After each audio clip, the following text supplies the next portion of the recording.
क्या बिना चीनी के भी ब्राउनी इतनी फजी और चॉकलेटी बन सकती है? आज मैं बना रही हूँ healthy high protein brownie bars, जो स्वाद में भी कमाल है और गिल्ट फ्री भी है।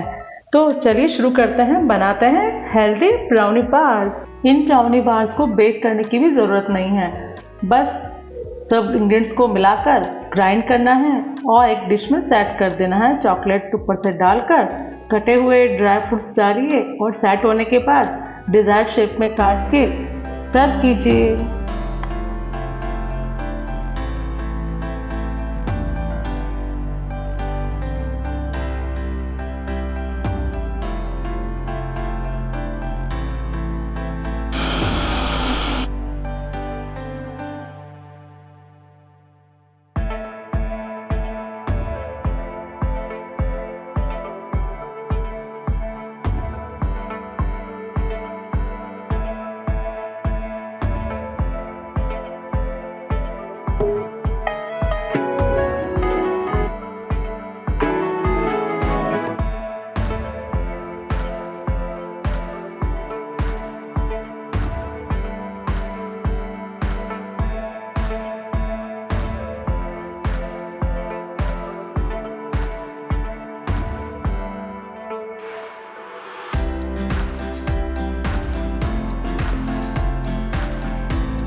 जिन लोगों को अपना वेट लॉस करना है वो लोग भी इस ब्राउनी बार को इजीली खा सकते हैं।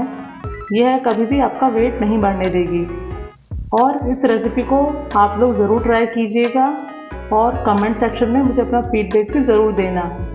आई will wait for your comments, so please like share subscribe. Thanks for watching.